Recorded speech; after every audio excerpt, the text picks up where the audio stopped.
At 8 o'clock, we have App State, who's 1-0. Trevor number 25, Clemson, who's 0-1. In an elimination game with a group of 5 team, we only have one of the other ones of those today.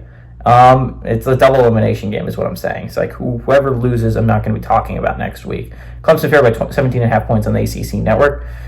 Joey Aguilar went 22 of 36 last week, threw for 326 yards, 2 touchdowns, 0 interceptions. Mekhi Jackson had 1 carry on the ground for 47 yards and a touchdown. And Caden Robinson had 8 catches for 103 yards. Cade Klubnik went 18 of 29 last week, threw for 142 yards, 0 touchdowns, 1 interception. Phil Maffa had 16 carries for 59 yards, and Antonio Williams had 6 catches for 76 yards. Clemson is 5-0 against App State all-time from 1984 to 2015. Closest game was 11 points, but they've yet to run into this App State team as of recently, which is, you don't know what the hell is going to happen with them, right? Like, they play every game close. They're allergic to winning a game by more than, 10 points recently, right? Like, last year was crazy for App State. The year before that was crazy for App State.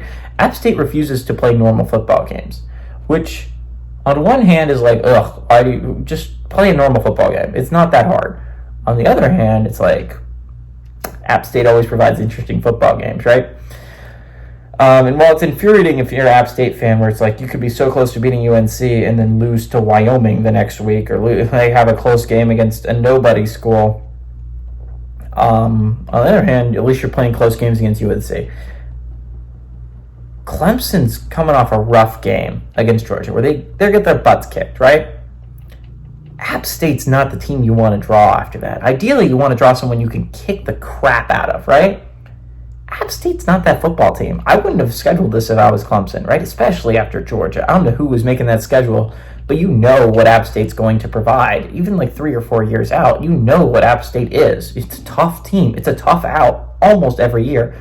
There's a reason why 2 coaches immediately got hired for Power 4 jobs after the App State job. Scott Satterfield got this Louisville job immediately after, and then Eli Drinkwitz was head coach at App State for a year before he got the Missouri job. Again, App State's good. App State's good year in, year out.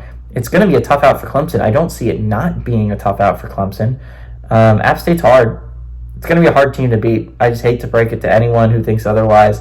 All the Clemson fans that are like, okay, we played Georgia, not close, but we got our butts kicked by Georgia, but it's Georgia, the number 1 team in the nation.